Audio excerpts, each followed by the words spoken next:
Okay, હવે આપણે આગળ ટ્રીક નંબર 9 જોઈએ. પરિણામી બળના ખૂણા આધારિત.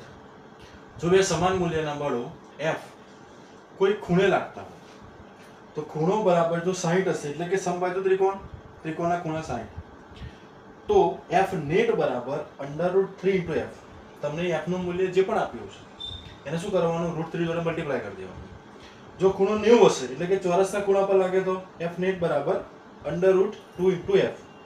ખૂણો 120 ડિગ્રી હોય તો F નેટ બરાબર F. એટલે તમને જે ફોર્સ આપ્યું છે ડાયરેક્ટ જ વેલ્યુ મૂકી દેવાની. એક પ્રશ્ન આપણે જોઈએ.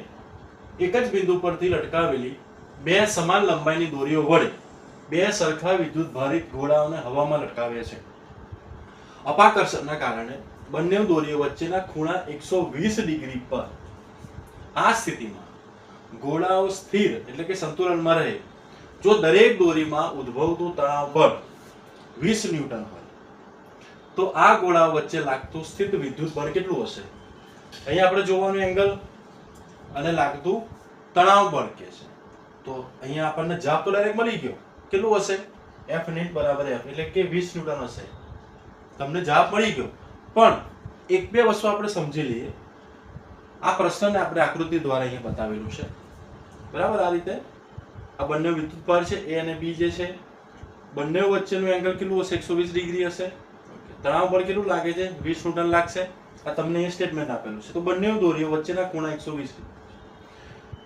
સ્થિત વિદ્યુત બળ અપાકર્ષણ ગોળા B પર એના કારણે લીધે જમણી તરફ લાગશે કે જેને આપણે Fe વડે દર્શાવ્યું છે. mg ગુરુત્વાકર્ષણ બળ નીચેની બાજુ લાગશે. તણાવ બળ ટેન્શન T દોરીની દિશામાં આધાર બિંદુ O તરફ લાગે. ઓકે, આટલો આપણને ખ્યાલ આવે.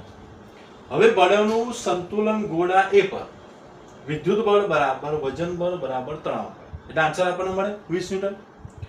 સંતુલન સ્થિતિમાં ગોળા પર ઉપર તરફ લાગતા તણાવ બળ ઘટકોનું પરિણામી બળ નીચે તરફ લાગતા વજન બળ ને સંતુલિત કરશે.